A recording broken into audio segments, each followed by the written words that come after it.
أوقات للأسف بنلزق على نفسنا كده labels أو مسميات ونقتنع إن دي طبيعتنا، فتقولي على نفسك بقى أنا انطوائية وما بحبش اللمة، أو أنا شخصية مثالية ولازم شغلي يطلع perfect مفيهوش غلطة، أنا طيبة بزيادة وما بعرفش أزعل حد مني. فتيجي تتعاملي مع الصفات دي على إن هي جينات اتولدنا بيها، ولكن هي في الحقيقة إن أغلب الحاجات دي هي مش طبيعة فيكي خالص على فكرة. هي عبارة عن دروع حماية نفسيتك وجهازك العصبي بنوها علشان يحموكي من وجع قديم ومن إحساس عميق جدا بالعار أو إنك مش كفاية. تعالي أفهمك إزاي. لما نيجي نتعرض في طفولتنا أو في حياتنا لبيئة قاسية أو نقد مستمر أو حتى حب مشروط أو خذلان كتير، نفسيتنا بتترعب من فكرة إن الوجع ده يتكرر، فتقرري إنك تلبسي درع علشان تحمي الجزء الهش اللي جواكي. المشكلة إن الدروع دي اللي كانت بتحميكي وانت صغيرة أو في وقت الصدمة هي كبرت معاكي وبقت بتخنقك وانت كبيرة، فبقت هي السبب في إرهاقك وتدمير علاقاتك وكمان سلامك الداخلي. النهاردة في انسبايركس تعالي فكك معاكي الدروع شوية شوية، وهشرح لك القيمة العلمية ورا كل تصرف بتعمليه غصب عنك علشان تبطلي تحكمي على نفسك وتبدأي تفهمي. في علم النفس في نظرية مهمة أوي بتشرح إزاي نتعامل مع القلق النفسي والعار عن طريق 3 استراتيجيات أو 3 دروع. أول درع فيهم هو درع الانسحاب أو الهروب. عارفة ده الدرع بقى البنت اللي اتعلمت وهي صغيرة إن الظهور معناه خطر.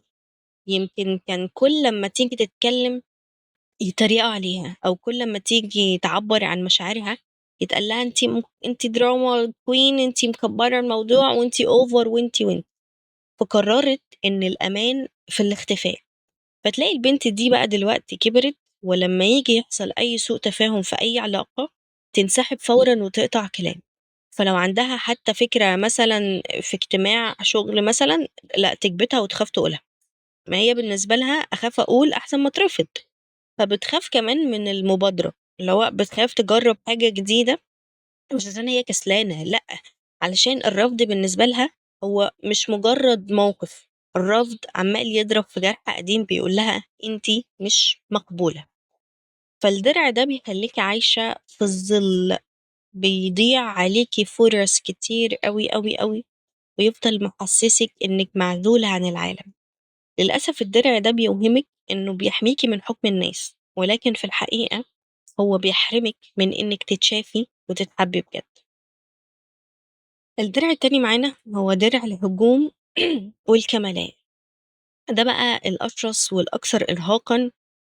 درع الهجوم والكمالية ده بقى تلاقي ده درع البنت اللي اتربت في بيئة الحب فيها كان دايما مشروط. أنا بحبك علشان طلعت الأولى، أنا فخورة بيكي علشان كلامك مترتب وشكلك حلو ومش عارف إيه. فالبنت دي استوعبت رسالة، اللي هو أنا كشخص ماليش قيمة، أنا قيمتي في إنجازي ومظهري وبس. فهنا الصدمة خلقت جواكي وحش اسمه المثالية. لازم يبقى أحسن واحدة في الدنيا في كل حاجة. لو غلطتي مثلا غلطة إملائية في إيميل شغل، انتي ممكن ما تناميش طول الليل من كتر جلد الذات اللي انتي بتعمليه في نفسك. انتي مش بتدوري على التميز، انتي مرعوبة من النقص. فتلاقي نفسك بتستخدمي النجاح كدرع، بتقولي للعالم شوفوا انا شاطرة ازاي اهو، وماشية على الكتالوج، ارجوكم ما تنتقدوني. فارجوكم ما تشوفوش الجزء اللي جوايا اللي حاسس ان هو معيوب. فالدرع ده هو كان السبب في الاحتراق النفسي او البيرن اوت اللي انت عايشة فيه وقت طويل جدا، وهو السبب انك حتى لما بتنجحي ما بتكونيش مرتاحة، لان الدرع ده تقيل جدا ولازم تفضلي شايلاه طول الوقت علشان صورتك ما تتهزش. الدرع التالت بقى درع غريب قوي يعني، درع ارضاء الاخرين. ده الدرع اللي بيخليكي تفقدي نفسك تماما، تفقدي هويتك اصلا. ده درع البنت اللي خافت تفقد الامان والاحتواء وهي صغيرة، فقررت تلغي نفسها وتلغي احتياجاتها علشان ترضي الجميع، وكلمة لأ بالنسبة لها بتعمل لها رعب. فتلاقيكي آم، عمالة بتيجي على صحتك ووقتك وفلوسك بس علشان فلان ما يزعلش، بتوافقي على خروجات انتي مش عايزاها، بتشيلي شغل مش بتاعك، تفضلي تدي لحد ما تكوني فاضية تماما من جوه. فأنتِ بتعملي كده لإنِّك للأسف مصدّقة في اللاوعي عندِك إنِّك لوحدِك مش كفاية، وإن الطريقة الوحيدة علشان الناس ما تسيبكيش هي إنِّك تفضلي تخدميهم وتكوني مفيدة ليهم، وعايزة أقول لِك ده مش كرم أخلاق ولا طيبة مفرطة، دي استراتيجية بقاء، ده درع بيحميكِ من صدمة الهجر، ولكن اللي بتدفعيه التمن غالي أوي، أوي، أوي، التمن هو نفسِك، لإنِّك مع الوقت بتنسي أنتِ أصلًا بتحبي إيه وعايزة إيه. كل المعلومات اللي شرحتها لِك دي هدفها إنِّك تبطّلي تبُصّي على نَفْسِك باحتقار، تبدئي تبُصّي لها بعين رحمة، تفهمي هي ليه بتعمل كده أصلًا، علشان ننقل الوعي ده من العقل للجسم. فعايزاكِ بقى ترجعي لضهرِك لورا دلوقتي، خدي نَفَس عميق يملى صدرِك وطلّعيه براحة.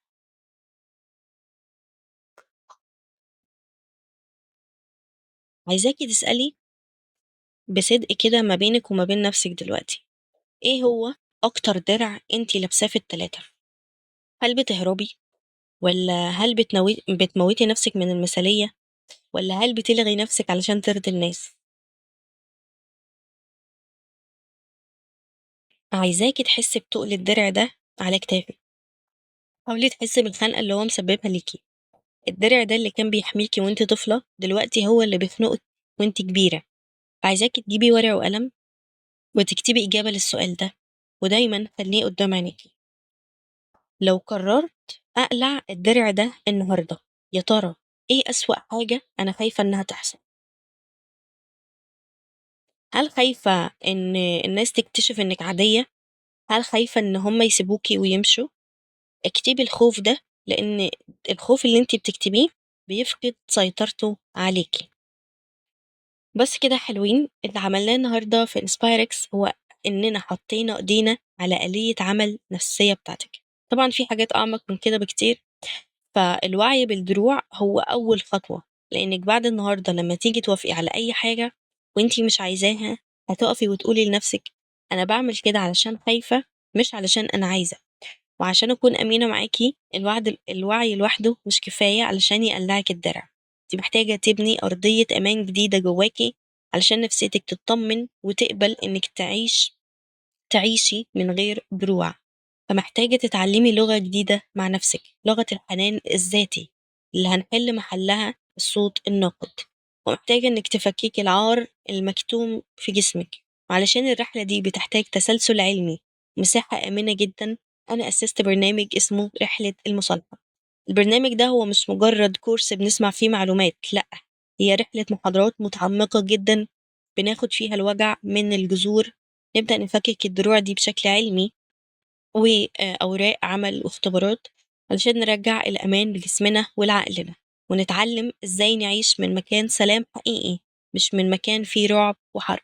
ولكن قبل ما تقرري تدخلي الرحلة دي محتاجين نقعد سوا قعدة تشخيصية كده، علشان كده أنا عملت webinar مجاني سميته أنتِ في حرب، هينزل على القناة التانية يوم 16 مايو.